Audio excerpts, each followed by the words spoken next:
সম্পাদকী self help group সাগরী super বিতাংমন গোবর जोंनि मानगोनां बिटिआर स्टिल बिथां प्रमद बर' सारखौ बरायनो थाखाय खावलायनाय जाबाय।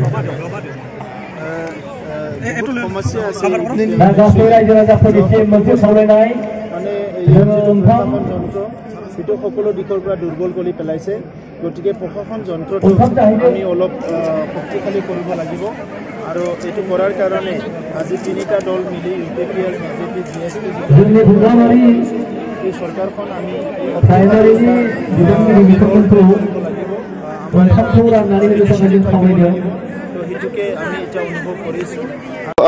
নিশ্চয় ৰাইজে আমাক সহযোগ কৰিব আৰু ৰাইজৰ সহযোগ লৈ পেলাই আমি ভাল এটা প্ৰশাসন আনিব পাৰিম সুশাসন এটা আনিব পাৰিম সেইটো আমাৰ এটা বিশ্বাস আহিছে।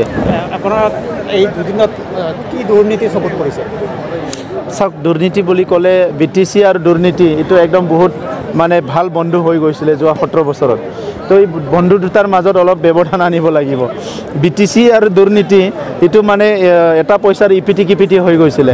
এতিয়া আমি এটা ভাল এটা ইনিচিয়েটিভ লৈ পেলাই এইটো অলপ ব্যৱধানটো অলপ ডিফাৰেঞ্চটো আনিব লাগিব, তেতিয়াহে আমাৰ বাকী কামবিলাক হ'ব। ছেক্ৰেটাৰিয়েটত যোৱাকালি যি এটা ঘটনা ঘটিল হাগ্ৰামা মহিলাৰ খোৰখেৰেকে যি ঘটনা ঘটিলে সেই ঘটনাটোক আপুনি কি ঘূৰি আঁতৰিব? চাওক এইটো ক'বলৈ আমাৰ ভাষা নাই। আমি তেনেকুৱা কথাবিলাক তেনেকুৱা কামবিলাক কোনোদিনে সমৰ্থন কৰিব নোৱাৰোঁ আৰু আজিৰ যিটো মানৱ সভ্যতা এইটো বহুত আগুৱাই গ'ল। আমাৰ গণতন্ত্ৰটো বিশ্বৰ ভিতৰত সৰ্ববৃহৎ গণতন্ত্ৰ, তাত আপুনি চিঞৰি নকলেও আপোনাৰ কথাখিনি ক'ব পাৰে আৰু পাৰ্লিয়ামেণ্টাৰী প্ৰচেছটোৱে এনেকুৱা কি আপোনাৰ চবৰো নিজৰ কথাটো ক'বলৈ তাত সুযোগ পায়। কিন্তু তেখেতসকলে যিটো আচৰণ কালি দেখাইছে এইটো ইমান অগণতান্ত্ৰিক এটা আচৰণ, আন পাৰ্লিয়ামেণ্টাৰিয়ান কিছুমান মানে তেখেতসকলে ইয়াত পদক্ষেপ লৈছে যিটো মানে কাৰ্যকলাপবিলাক কৰিছে সেইটো অতি দুৰ্ভাগ্যজনক। এই আপোনাৰ প্ৰথম কাৰ্যকালতে প্ৰথম অৱস্থাতে বাক্সাত যে হত্যাকাণ্ড এটা হ'ল এজন বিজেপি কৰ্মীক হত্যা কৰিলে সেইটো আমি কঠোৰ ভাষাৰে গৰিহণা দিছোঁ আৰু মই সিদিনা ঘটনাটো শুনাৰ লগে লগে মই SPৰ লগত IGPৰ লগত কথা পাতিছোঁ আৰু ইয়াৰ ওপৰত যেনেকৈ নহওক ইনকুৱাৰী কৰি পেলাই একশ্যন ল'বৰ কাৰণে কৈছোঁ আৰু যিটো পৰিয়ালৰ আমাৰ এজন যুৱ হেৰাব লগা হৈছে সেই পৰিয়াললৈ মই এতিয়ালৈকে যাব পৰা নাই, মই 2 দিনতো সেই পৰিয়াললৈ যাম।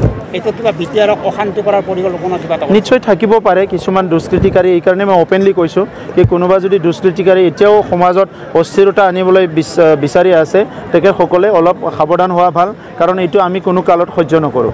ছাৰ হাগ্ৰামে কৈছে কি মই আৰু আইনৰ দ্বাৰস্থ হ'ম? নাই, 100 বাৰ আইনৰ দ্বাৰস্থ হ'ব পাৰে। আইনটো দ্বাৰস্থ হোৱাৰ কাৰণে আইনটোতো যি দ্বাৰস্থ হোৱাত কোনো বাধা নাই, কিন্তু আইনত দ্বাৰস্থ হৈ পেলাই কি প্ৰুভ কৰিব বিচাৰিছে? পাব্লিকে মেণ্ডেট দি পেলাই যিটো চৰকাৰ আনিছে পাব্লিক মেণ্ডেটৰ এগেইনষ্টত গণতন্ত্ৰৰ এগেইনষ্টত যাই পেলাই আইনটোৱে সদায় পাৰ্লিয়ামেণ্টো আপোনাৰ জুডিচিয়াৰীয়ে ইণ্টাৰফিয়াৰ কৰিব এনেকুৱা নহয়। পাৰ্লিয়ামেণ্টে সদায় নিজৰ কৰ্চত যাব, জুডিচিয়াৰীয়ে আইনে নিজৰ কৰ্চত যাব। গতিকে আইনৰ দ্বাৰা আপুনি যদি পাৰ্লিয়ামেণ্টটো ডমিনেট কৰিব বিচাৰিছে এইটো কোনোদিনে নহ'ব। না আইনে পাৰ্লিয়ামেণ্টটো জুডিচিয়াৰীয়ে পাৰ্লিয়ামেণ্টাৰীটো ডমিনেট কৰিব, না পাৰ্লিয়ামেণ্টে জুডিচিয়াৰীক ডমিনেট কৰিব, নিজৰ কৰ্চত নিজে যাব। গতিকে তেখেতৰ এতিয়া টকা পইচা আছে আৰু এতিয়া আৰু ৰাইজৰ কাম কৰিব লগা নাই, যথেষ্ট সময় আছে, আইনতে যাওক। এইটো আইনত মানে দ্বাৰস্থ কিয় হয়? পাৰিলে লতে এডমিশ্যন লওক।